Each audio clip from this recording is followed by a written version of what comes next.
so posh ndio enda ufanya kazi kwanza. Boss. Wewe mwenye pesa usitumie pesa kuwanyanyasa wenzako. Kweli nisamaliza mpaka kwa hiyo huko, hata nimemaliza ndo nilikuwa nataka unisikie wewe unisikizi boss. Unasema aje?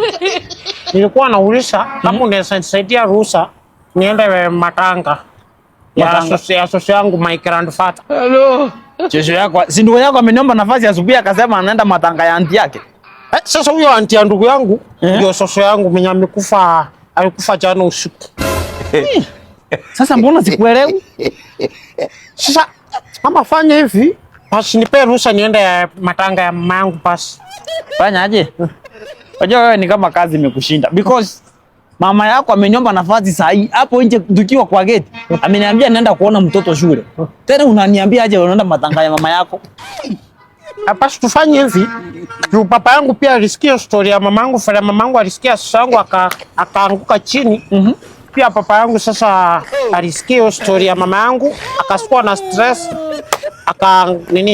akaanguka chini.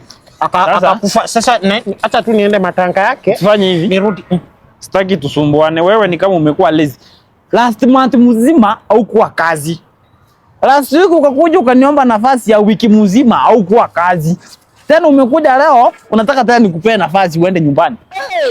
Enda uchukue kila kitu yako uende nyumbani juu kazi imekushinda wewe. Haijanishinda basi kama uamini hiyo, acha tu niende ya ndugu ya babangu juu after amesikia babangu ame past tense, akapia yeye aka past tense, akakufa yake ni leo jioni. Sitaki tusumbuana akili. Fanya hivi, kazi imekushinda. Sawa? Na sitaki tusumbuane na wewe.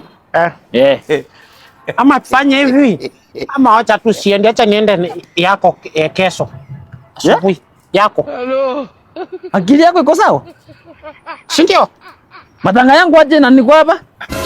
Si ni after nimeambia ule bibi yako ule you are beautiful. After nimemwambia unakuanga na relationship na huyu msichana mwingine huyu beautiful wa counter. Si unajua atakasirika na vana kuanga na hasira, unajua sitakutunga kisu. So yako ni kesho asubuhi yake tena. Fanya aje? Wacha na matanga yangu kabisa. Wewe ndio matanga yako.